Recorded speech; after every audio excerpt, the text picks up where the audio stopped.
One of our most solemn traditions every year is to light a candle to honor journalists who have been killed, imprisoned, or harassed while doing their job. The tradition has special meaning this past year, one of the deadliest on record for journalists. Last year, 124 journalists and media workers were killed doing this work worldwide, according to the Committee to Protect Journalists. That toll is the highest since CPJ began keeping track. The previous high in 2007 was 113 during the Iraq War. 82 of those deaths last year came amid the war in Gaza, where our colleagues continue to face grave danger and unacceptable barriers in their efforts to report what is happening. We did have some good news last year, and we celebrated the release of the Wall Street Journal's Evan Gershkovich, who had been held for 16 months in a Russian prison.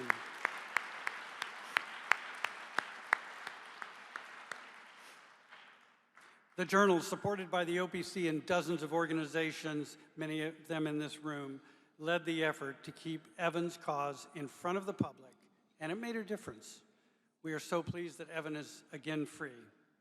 It's my honor to invite Charles Forelle, deputy editor of the Journal, to say a few words.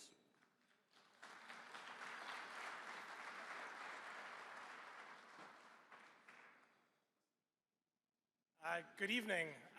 It's really a tremendous delight to be here and a pleasure to say some words tonight, because for 491 days when we made these kinds of remarks, they were exhortations, they were calls to action, they were in the service of trying to get Evan out of prison. And tonight it's not. It is expression of thanks, of joy, and of gratitude to so many people who helped get him free. So I want to thank this community, foreign correspondents, the Overseas Press Club, Evan's friends, his colleagues, the core of foreign correspondents. Believe in the things that we believe in. The thing that we believe in is telling stories. Reporting matters, stories matter. Really, really, really, really, really matter. In the hours after Evan missed a check-in with the security team, and after we learned that what had happened was that he had been taken, we made a decision, and the decision was to do journalism, was to do a lot of stories, many, many, many stories. Many of you wrote lots and lots of stories. We took over our homepage many times. We wrapped A1 many times. Many of you came to our office to read Evan's stories, our 24-hour readathon, which caused many of us to lose our voices, but it was kind of fun. But the answer was stories, and it was clear from the outset that what Russia had done was cruel and cold and calculating. It was part of a game, and we did not want to play that game. Our values are different. We wanted not to suppress and not to hold, but to tell more and more stories. And so I just want to, it is great to be here tonight in a celebration of stories, because stories was what mattered. We had to keep the story of Evan and of his imprisonment and of his being taken as a hostage as prominent as we possibly could. So we did it. The stories were fun. The stories were difficult. Most delightfully, of course, was Evan's own story. Never, I think, as an editor, never have we been quite so happy to see a name move from a headline to a byline as Evan's did when he appeared in our pages again. I can't wait for his book. It's going to be awesome. It'll be a banger. Pretty excited about that. But I want to again extend my gratitude and the gratitude of the Journal, and thanks to the community of foreign correspondents who did what we all should do, which is tell more stories. I am thrilled that Evan is out, obviously, but there are, by the grim tally of CPJ, 361 people who are imprisoned, who are not out. This work isn't over. There are many, many, many, many more stories to tell, and the people in this room will tell them.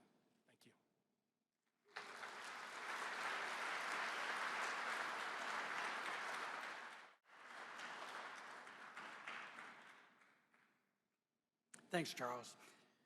The Associated Press has a long tradition of fighting for the safety of reporters stationed abroad, but it is now also waging a very public battle for access for reporters at home.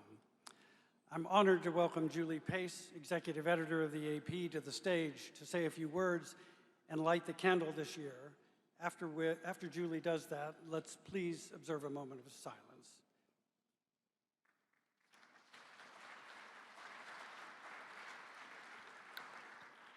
Thank you.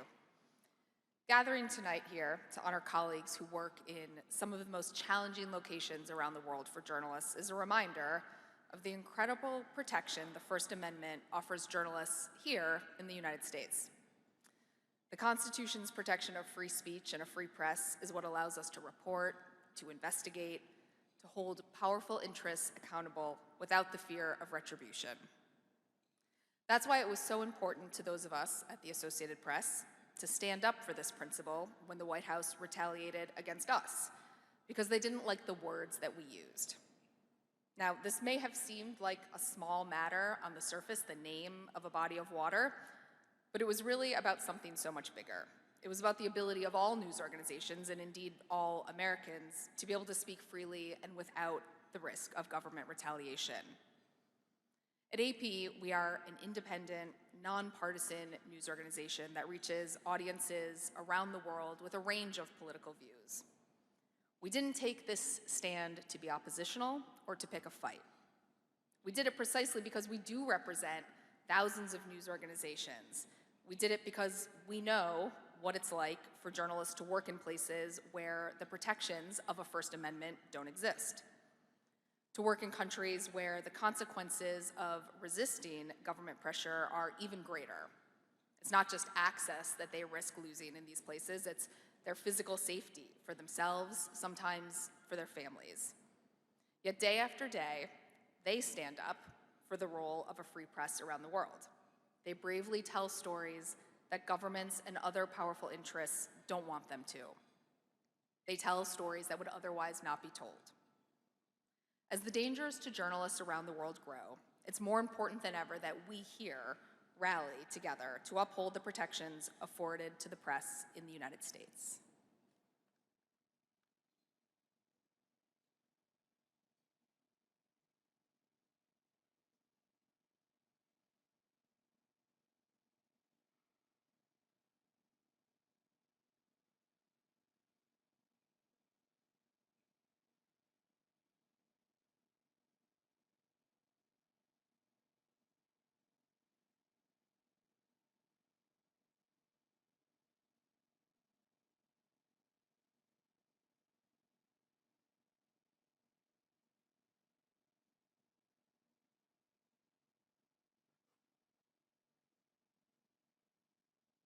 Thank you, Julie.